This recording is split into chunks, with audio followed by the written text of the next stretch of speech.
మన్యం జిల్లా కురుపాం ఏజెన్సీలో ఏనుగుల గుంపు మళ్లీ రెచ్చిపోయింది. గెడ్డగూడ గ్రామంలోని మడంగి చెన్నయ్య అనే గిరిజనుడి ఇంటిపై ఏనుగులు దాడి చేశాయి. ఏనుగులు ఇంటిపై అమాంతం దాడి చేయడంతో కుటుంబ సభ్యులు భయంతో పరుగులు తీశారు. ఏనుగుల గుంపు ఇంట్లో ఉన్న ధాన్యం వస్తువులను ధ్వంసం చేశాయి. ఇల్లు పూర్తిగా ధ్వంసం అవడంతో ఆ గిరిజనుల కుటుంబం రోడ్డున పడింది. జనావాసాల్లోకి ఏనుగులు వస్తున్నప్పటికీ అధికారులు స్పందించడం లేదని గిరిజనులు ఆగ్రహిస్తున్నారు.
గడ్డగూడ గ్రామము మా చిన్న ఇంట్లో రాత్రి ఎన్నికలు వచ్చాయి, ఇంపేసాయి.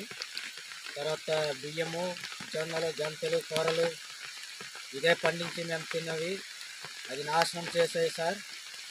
మాకు ఇతన చిన్నయ్య నష్టపరిహారము ఇమిడియట్గా ఇప్పించగలరని మీరందరూ నమస్కారం చేసి చెప్తున్నాం సార్. ఎందుకంటే గత సంవత్సరం కూడా ఎన్నికలు వచ్చాయి, మనుషులు కూడా దాడి చేశాయి. మళ్ళా ఒంటరిగా ఇల్లులు కూడా మొత్తం నాశనం చేసి వెళ్ళిపోతున్నాయి సార్. మాకు ఈ ప్రభుత్వం నుంచి ఏదైనా సహకరించండి సార్.